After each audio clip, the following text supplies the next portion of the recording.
Imagine an emperor so infamous that his name still sends chills down the spine. A man whose rule was a chaotic blend of genius and madness. Now picture his final moments.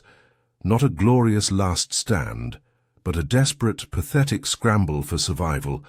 That would make your stomach turn. What if I told you Nero, Rome's most notorious ruler, didn't just die, but met an end so humiliating it was almost erased from history? You've heard the stories of Nero fiddling while Rome burned, but the truth of his downfall is darker, stranger, and far more shocking than any legend.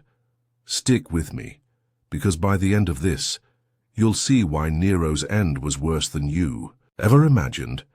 Let's set the stage. It's 68 AD and Rome is a powder keg.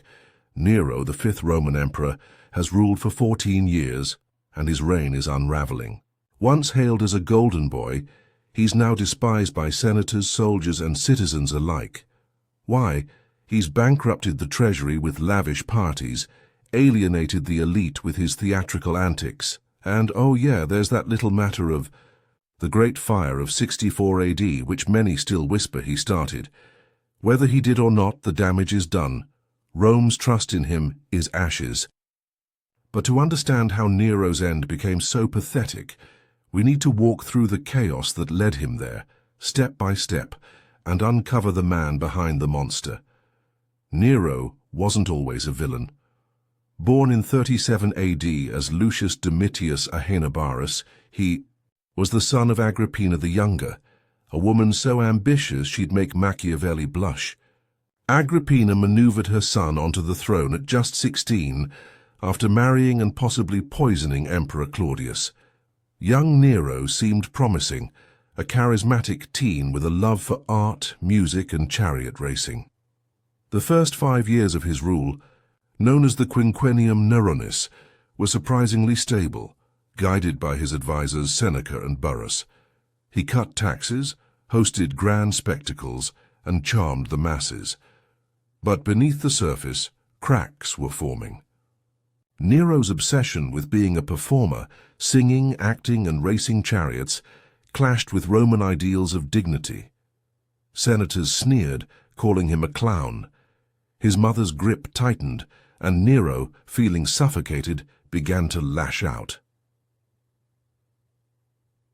By 59 AD, things took a dark turn. Nero ordered Agrippina's death, a shocking act even by Roman standards. The story goes he tried to make it look accidental, rigging a boat to collapse. But when she survived, he sent assassins to finish the job. This wasn't just family drama. It was a signal Nero was spiraling. He grew paranoid, executing anyone. He suspected of disloyalty, including mentors like Seneca. His spending skyrocketed, with golden palaces and extravagant shows draining Rome's coffers. Then came the Great Fire, a catastrophe that burned for 9 days, leveling much of the city. Nero's response?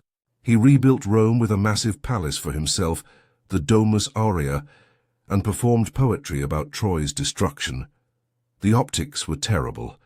Rumors spread he'd started the fire to clear land, and though no evidence proves it, the damage to his reputation was irreparable. Fast forward to 68 AD, Nero's grip on power is slipping.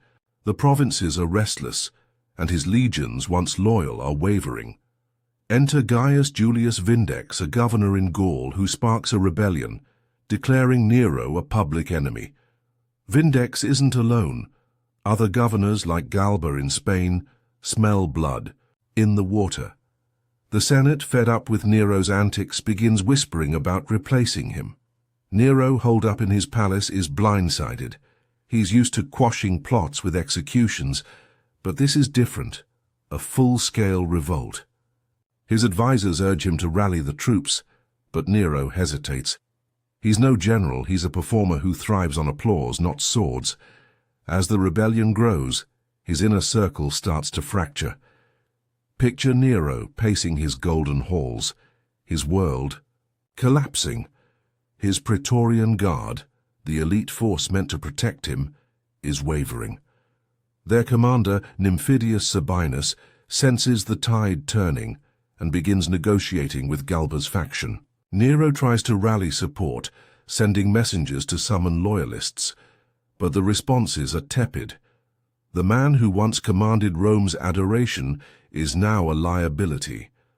In a desperate move, he plans a public speech to win back the masses, drafting tearful pleas for forgiveness. But his advisors warn him it's too late. The streets are turning against him. On June 8, 68 AD, the Senate declares Nero a public enemy, stripping him of his title. For the first time, Nero is no longer emperor. He's a fugitive. This is where the story gets truly pathetic. Nero doesn't face his fate like a stoic Roman. He panics.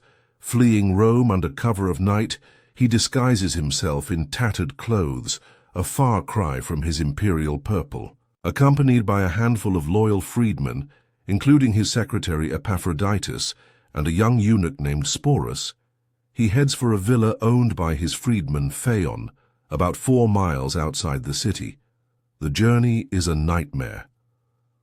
Nero, paranoid and trembling, rides through the darkness, hearing distant shouts of soldiers and imagining assassins in every shadow.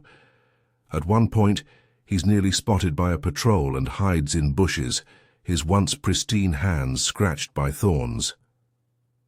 This is the man who ruled an empire, now cowering like a hunted animal. Arriving at Phaon's villa, Nero's situation grows bleaker. The villa is no fortress, just a modest estate with a hidden cellar. His companions urge him to hide there, but Nero, still clinging to delusions of grandeur, hesitates. He rambles about, staging a comeback, imagining himself addressing the Senate, or winning back the mob with a performance. But reality creeps in. Messengers bring word that Galba has been proclaimed emperor, and the Senate has sentenced Nero to death mor maiorum, the ancient punishment of being stripped, whipped, and crucified. For a man obsessed with his image, this is unthinkable. Nero begins to unravel, pacing the cellar, muttering to himself and weeping openly.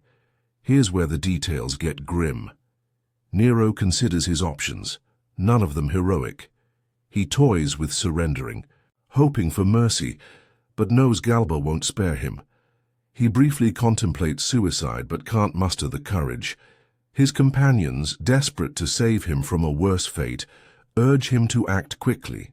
They suggest a dignified death by his own hand, a Roman tradition for disgraced leaders. Nero, trembling, picks up a dagger but drops it, sobbing. He begs his companions to kill him, but they refuse, unwilling to bear the stain of regicide. In a moment of dark comedy, Nero tries to rehearse his death, practicing dramatic lines like, "What an artist dies in me," a final nod to his theatrical obsession. As dawn breaks, the sound of hoofbeats grows closer. Soldiers are coming, sent to capture him. Nero's time is up. In a panic, he grabs the dagger again, but his hands shake too much to use it. Finally, Epaphroditus, his loyal secretary, guides the blade to Nero's throat. With a cry, Nero plunges it in, blood spilling onto the dirt floor. His companions weep as he gasps, his eyes wide with terror. According to historian Suetonius, Nero's final words were a choked, "Too late. This is fidelity." He dies, not as an emperor but as a broken man, abandoned by nearly all in a damp cellar far from Rome's grandeur. The soldiers arrive moments later, finding only a corpse. But the story doesn't end there. Nero's death sent shockwaves through Rome. Some mourned him, especially the lower classes who'd loved his spectacles.